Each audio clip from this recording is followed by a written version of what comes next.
नमस्कार, आप देख रहे हैं पूर्वांचल संदेश का यूट्यूब चैनल।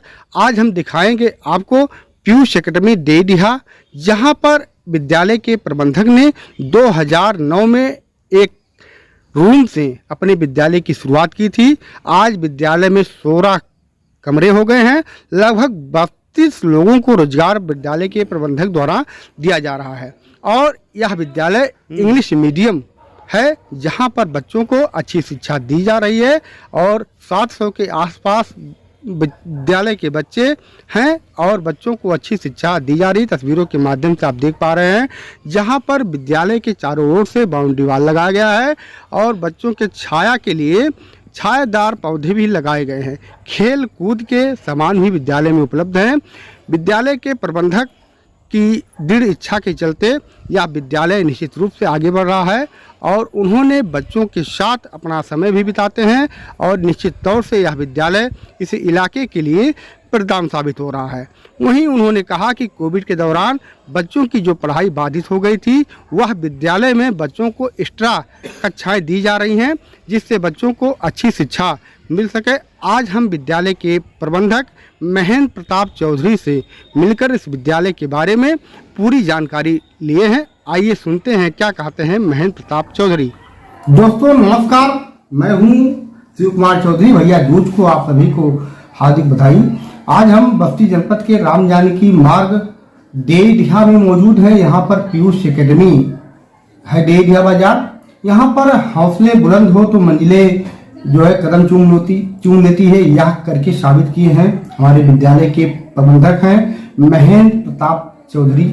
और इन्होंने अपनी पढ़ाई पूरी करने के बाद नौकरी की खोज में लगे, लेकिन नौकरी हाथ नहीं लगी, तो इन्होंने अपने आप को खुद एक विद्यालय की नींव रखी और आज वो विद्यालय बहुत अच्छे ढंग से चल रहा है। इसमें कई रूम भी अपने पैसे से उन्होंने बनवाया है और आज विद्यालय में अच्छी खासी बच्चों की संख्या है। वहीं विद्यालय में बच्चों को आने जाने के लिए भी तमाम व्यवस्थाएं इन्होंने की है। आज इन्होंने 1 दर्जन से अधिक जो शिक्षक हैं उनको रोजगार दे रहे हैं। इन्हीं सब बिंदुओं के साथ आज हम बातचीत के लिए मौजूद हैं। हमारे साथ विद्यालय के प्रबंधक महेंद्र प्रताप चौधरी जी मौजूद हैं। महेंद्र प्रताप चौधरी जी, आपका बहुत बहुत स्वागत है। जी धन्यवाद भैया। अच्छा महेंद्र प्रताप जी, आपके मन में विद्यालय की सोच कहाँ से आई और आप कितना पढ़े हैं? सर, मेरा क्वालिफिकेशन MA LLB है जी। और नौकरी का बहुत हमने प्रयास किया, घर वालों ने भी सपोर्ट किया, लेकिन दुर्भाग्यवश सबको नहीं मिल पाया। अंत में मजबूर हो करके हमने शिक्षा जो ग्रहण किया था, हमने सोचा कि कहीं नौकरी करेंगे, शिक्षा का माप नहीं रह जाएगा, इसलिए हमने विद्यालय खोलने का विचार बनाया और क्षेत्र के लोगों का, घर के लोगों का सहयोग मिला, जिससे हमने एक विद्यालय डाला। बिजनेस आपने क्यों नहीं किया? तमाम लोग हैं, बड़े बड़े बिजनेस कर रहे हैं, छोटे मोटे बिजनेस कर रहे हैं, जिससे अपनी परिजनों का या परिवार के लोगों का पालन पोषण कर रहे हैं। इसमें आपके मन में विचार क्यों नहीं आया? देखिए सर, हमारी सोच ये थी कि हम खुद कोई ऐसा बिजनेस करें जिससे और लोगों को बिजनेस हम दे सकें। जी जी जी जी, ये मेरा उद्देश्य था। ठीक है, आपका उद्देश्य, आपकी बातों से लग रहा है कि आपका उद्देश्य था हमारे गांव में जो बच्चे हैं उनको अच्छी शिक्षा दी जाए, जिससे वो आगे बढ़ सकें। और आपके मन में ये दृढ़ इच्छा थी। आपके पास पैसा ना होने के चलते आप पहले टीन की झोपड़ी बनाए, उसमें बच्चों की पढ़ाई की शुरुआत की और आज ये मंजिलों में तब्दील हुई। तो कैसा महसूस करें, कहाँ से शुरुआत आपने की थी और आज कहाँ तक पहुंचे हैं?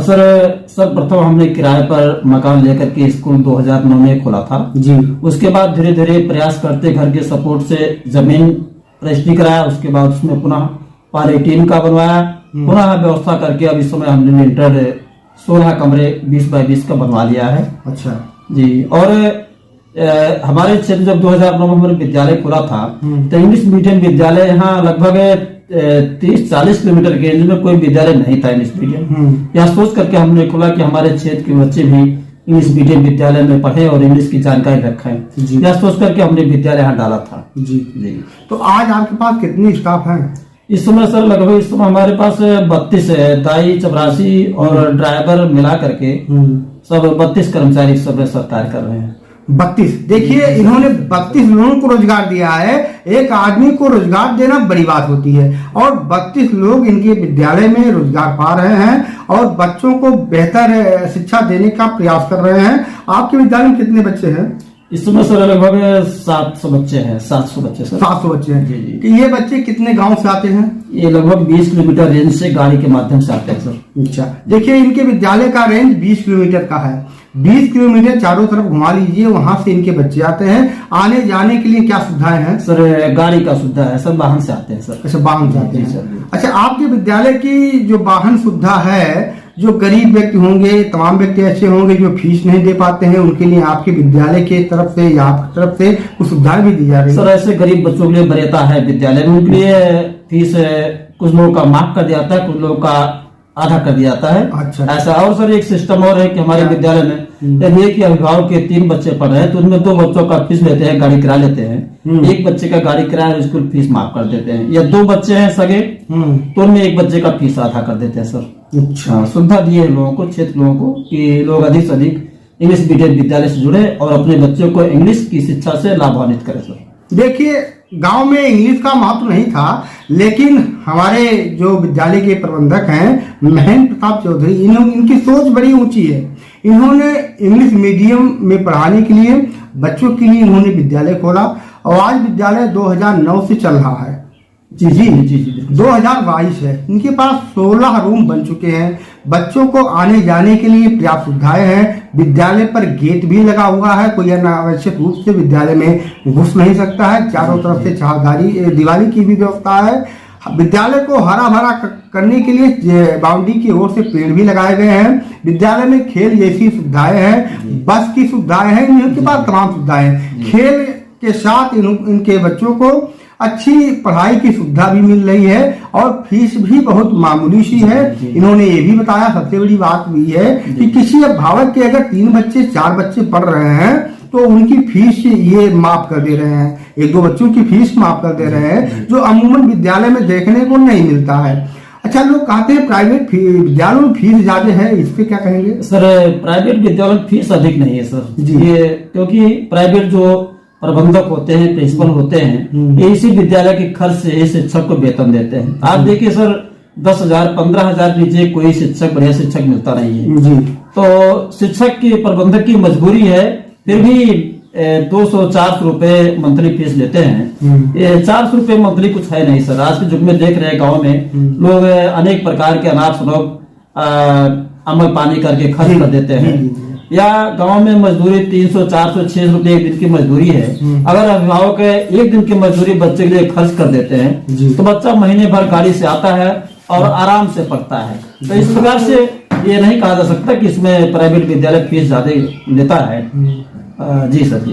देखिए बच्चों की पढ़ाई में हमारे अभिभावकों को आगे आना चाहिए। बच्चों को अच्छी शिक्षा देने के लिए इनको अच्छे विद्यालय का चयन करना चाहिए। हमारे ग्रामीण इलाके में इंग्लिश मीडियम के ऐसे विद्यालय नहीं हैं जो बच्चों की पढ़ाई दे सके। आज हमारे मार्ग डेरिया बाजार में इन्होंने विद्यालय खोल करके समाज के लोगों के, उनके बच्चों को इंग्लिश मीडियम जैसे विद्यालय में जोड़ने का काम किए हैं। वहीं ये बच्चे हमारे मुख्यालय पे जाके इंग्लिश मीडियम की शिक्षा नहीं ले पाते थे और आज ये 20 गांव के लिए, 20 से 1 किलोमीटर की दूरी में बसने वाले गांव के लिए ये सरयू और मनौर का बीच का ये भाग है, जहां पर बच्चों को पढ़ने में काफी दिक्कतें होती थी। बाढ़ आने पर, बरसात होने पर पानी भर जाता था। ऐसे में इन्होंने विद्यालय खोल करके ऐतिहासिक काम किया है, इसके लिए आपको बधाई। सही बताइए गुरुजी कि विद्यालय जब कोविड काल चल रहा था तो बच्चों को आप कैसे पढ़ा रहे थे? उसमें सर ऑनलाइन सुविधा हम दे रहे थे, लेकिन देहात में नेटवर्क काम नहीं करता है। अच्छा। ये बहुत समस्या हुई है, शिक्षा पूर्ण रूप से हम दे नहीं पाए सर।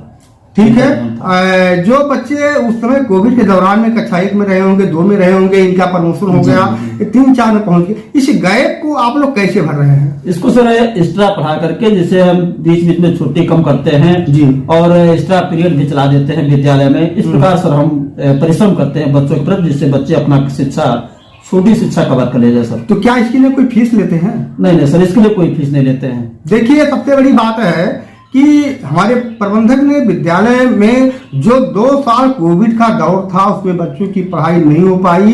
तमाम बच्चे थे जो धनवान थे, उनके अभिभावक पहुंचाने वाले थे, उन्होंने नेट के जरिए ऑनलाइन के जरिए पढ़ाए। लेकिन हमारे 80% अभिभावक ऐसे थे जिनके पास मोबाइल की सुविधा नहीं थी, रिचार्ज की सुविधा नहीं थी। उन बच्चों के लिए इनके विद्यालय के तरफ से ऐसी सुविधा दी गई है, 1-2 घंटे एक्स्ट्रा पढ़ाया जाता है। छुट्टी में भी ये पढ़ाने का प्रयास करते हैं, अगर बच्चे आ जाए तो उन्हें भी शिक्षाएं दी जाती हैं। निश्चित तौर से इन प्रबंधक की जितनी तारीफ की जाए उतनी कम है। हम दर्शकों को बताना चाहते हैं कि वास्तव में ग्रामीण इलाके में इतनी अच्छी सुविधा देने वाला विद्यालय कहीं नहीं है और इनमें फीस भी काफी कम है। 400 रुपये कोई बड़ी बात नहीं है। एक मजदूर का 1 दिन की दिहाड़ी है। 1 दिन की दिहाड़ी आप बच्चों के लिए खर्च करिए, बच्चा 30 दिन तक पढ़ेगा और आप 29 दिन के खर्च से अपने परिवार को खर्चा करा सकते हैं। निश्चित ही पढ़ाई का दौर ऐसा होता है कि बच्चा अगर पढ़ लिख कर आगे निकल जाए तो विद्यालय का नाम रोशन करता है, परिवार का नाम रोशन करता है, गांव का नाम रोशन करता है। इसीलिए आप लोगों को अच्छी सुविधा बच्चों को दी जा रही है, अच्छी पढ़ाई दी जा रही है। विद्यालय समय टू खुल रहे हैं। विद्यालय पर सारी व्यवस्थाएं की गई हैं जो शहर के विद्यालयों में होती थी। और सर हम ये भी कहना चाहते हैं कि अभिभावक यही सोच करके बच्चे को न पढ़ाए कि हमारा बच्चा नौकरी ही करेगा जी। यदि शिक्षित रहेगा कहीं भी रहेगा जी तो सम्मान पूर्वक अपना और अपने परिवार का जीवनापन कर लेगा। जरूरी नहीं है कि पढ़ करके बच्चा नौकरी ही करे। यदि शिक्षित है तो वो कोई भी कार्य करके जीवनापन सुखमय पूर्वक कर सकता है। बिल्कुल सर, ठीक है। देखिए, पढ़ाई का महत्व ही बहुत अच्छा है। पढ़ने लिखने से वो अपना सामाजिक जीवन में बदलाव कर सकता है, नई नई तकनीकों को देख सकता है। आप देख पा रहे हैं कि इस समय आधुनिक युग चल रहा है, सब कुछ मोबाइल पे आप देख पा रहे हैं। तो देखेंगे तब जब आपको जानकारी होगी, आपके अंदर पढ़ाई होगी, आपके अंदर काबिलियत होगी। तो इसीलिए बच्चों को पढ़ाना बहुत जरूरी है। और हमारे इस क्षेत्र के इलाके में महेंद्र चौधरी ने पीयूष एकेडमी खोल करके लोगों को एक संदेश देने का काम किया है। आपका अभिभावकों से क्या अपील है? हमारा अभिभावक से यह अपील है कि आप सभी लोग अपने बच्चों का दाखिला विद्यालय में करावें और आपकी भी जिम्मेदारी है कि आप अपने बच्चे के प्रति घर पर सावधान रहें, समय दें। हम अभिभावक से कहना चाहते हैं कि अभिभावक आप मान्यवर बेफजूल समय इधर उधर किसी के पीछे घूम कर व्यतीत कर देते हैं या कहीं चौराहे या दुकान पर बैठकर व्यतीत कर देते हैं। यही समय आप अपने अमूल्य बच्चे के प्रति बच्चे के साथ बैठ करके थोड़ा बच्चे को शिक्षा के बारे में जागरूक करें, कुछ बताएं, जिससे बच्चा आपका और आगे बढ़ेगा और जो आपका बेफजूल समय है वह बच्चे के प्रति लगेगा तो निश्चित उस समय का बहुत महत्व होगा। एक हमारा आपसे अंतिम है सवाल कि इस समय हमारे बच्चे जो हाई स्कूल में हैं, इंटर में हैं, 8 में हैं, 5 में हैं, 4 में, ये मोबाइल के प्रति ज्यादा आकर्षक होते हैं। दिन भर कार्टून देखते हैं, शाम को पहुंचते हैं तो मोबाइल पा जाते हैं, कार्टून देखते हैं। तो बच्चों को कैसे मोटिवेट करें? इसके लिए सर अभिभावक को आगे आना पड़ेगा। अभिभावक ध्यान दें और मोबाइल बच्चों के हाथ में बिल्कुल न दें। कोई भी बच्चा हो या बच्ची हो, मोबाइल बच्चों के हाथ में न दें। यह बच्चों की बिगड़ने का एक बहुत जरिया है। तो हम हर अभिभावक से निवेदन करेंगे कि बच्चों को मोबाइल से दूर रखें। ये अभिभावक बच्चों के प्रति इतना अपना प्यार दिखाते, लो मोबाइल लो, यह प्यार जो इस समय दिखा रहे हैं यह बच्चों के लिए बहुत हानिकारक है। तो इसलिए सबसे कहेंगे कि मोबाइल से बच्चों को दूर रखें, बस को पढ़ाई से संबंधित बात करें और उनको समाज में जो अनेक प्रकार के बुराइयां फैल रही हैं उनके बारे में उनको बता करके समझा करके जागृत करें कि आप इस बुराइयों से दूर रहें। केवल दिमाग में एक ही पढ़ाई। और ये भी अभिभावक से कहेंगे कि कोई भी हो, हर व्यक्ति का समय सीमित होता है। जो भी समय हो, यदि कहीं 1 मिनट आपका बेकार में समय खर्च हो गया तो आप उस पर विचार करें कि मेरा 1 मिनट समय चलेगा। जिस प्रकार से आपका अगर पैसा कहीं 10 रुपए बेफजूल खर्च हो जाता है तो आप चिंतित होते हैं, लेकिन पैसे से अधिक समय का महत्व है।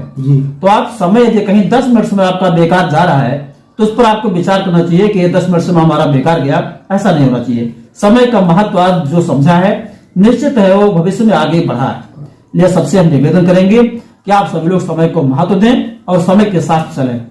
जी, अब तक आप देख रहे थे हमारे साथ बातचीत के लिए मौजूद थे महेंद्र प्रताप चौधरी, विद्यालय के प्रबंधक हैं। इन्होंने 9 वर्ष में एक टीम से लेकर के और बिल्डिंग तक बनवाने का काम किया है, जो बहुत ही ऐतिहासिक काम है। इस क्षेत्र के लिए, इन अभिभावकों के लिए, इस नौनिहालों के लिए इन्होंने जो मंजिलें देने का काम किया है, निश्चित रूप से इनकी जितनी तारीफ की जाए कम है। आप लोग अपने बच्चों को विद्यालय में अवश्य भेजिए, बच्चों को पढ़ाइए। विद्यालय में से पढ़ने के बाद बच्चा घर पहुंचे तो उसका होमवर्क जरूर देखें। उन्हें 2 घंटे हर अभिभावक अपने बच्चों को समय जरूर दे। मोबाइल से बच्चों को दूर रखें, क्योंकि आधुनिक युग है। बच्चे कार्टून के माध्यम से बिगड़ते नजर आ रहे हैं, जैसा विद्यालय के प्रबंधक द्वारा या अन्य शिक्षकों द्वारा बताया जाता है। तो निश्चित रूप से अगर अभिभावक थोड़ा सा ध्यान दे देंगे तो बच्चों की पढ़ाई बेहतर हो सकेगी। नमस्कार, मिलते हैं फिर किसी दूसरे वीडियो के साथ। धन्यवाद। हमारे साथ पीयूष एकेडमी देडिहा के विद्यालय के कुछ छात्र मौजूद हैं। आज हम जानने का प्रयास करेंगे कि विद्यालय में बच्चों को पढ़ाई ठीक ढंग से होती है कि नहीं होती है। बेटा क्या नाम है? आलोक पाल। आलोक पाल जी, कहाँ से आते हो? शरणपुर पांडे। अच्छा, विद्यालय में पढ़ाई होती है कि नहीं होती होती है। कौन कौन से हैं शिक्षक जो आपको बढ़िया पढ़ाते हैं? सभी शिक्षक बढ़िया पढ़ाते हैं। इंग्लिश वाले शिक्षक का नाम जानते हो? हाँ, शिखा मिस।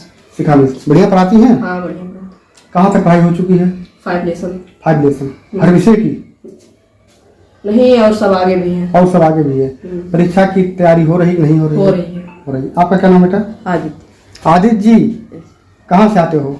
लवाड़े से। लवाड़े से। कैसे आते हो? साइकिल से। घर पढ़ते हो कि नहीं पढ़ते? पढ़ते हैं। यहाँ पर पढ़ाई ठीक होती है? हाँ, पढ़ाई ठीक होती है। आने जाने की सुविधा है? है। फीस बहुत महंगी तो नहीं है? नहीं। फीस अच्छी है, पढ़ाई भी ठीक है। ठीक है। क्या नाम बेटी? अंजलि चौधरी। अच्छा, अंजलि चौधरी, कहाँ से आती हो? शरणपुर पांडे। सोनू पांडे से। पढ़ाई होती है ठीक ठाक? हाँ, ठीक होती है। अच्छा, कितने घंटे पढ़ती हो? 2-3 घंटे पढ़ते हैं। घर पे? यस। 6 घंटे यहाँ पर? Yes uncle. पढ़ाई ठीक होती है? Yes uncle. अच्छा, आपका क्या नाम है बेटा? महिमा यादव। महिमा यादव जी, थोड़ा इधर आइए। तो कहाँ से आती हो? किशनपुर। किशनपुर बड़ा दूर है, कैसे आती हो? साइकिल से। साइकिल से। पढ़ने में मन लगता है कि नहीं? लगता है। पढ़ लिख के लड़कियां देश में नाम रोशन कर रही हैं, तो तुम भी ऐसा बनोगी? हाँ। तो पढ़ाई लिखाई ठीक चल रही है? हाँ। कितने घंटे पढ़ाई होती है विद्यालय में? 6 घंटे। कितने घंटे घर में पढ़ती हो? 2। कौन सा विषय अच्छा है तुम्हारा? साइंस। साइंस बढ़िया है। तो क्या बनना चाहते हो? डॉक्टर? धन्यवाद।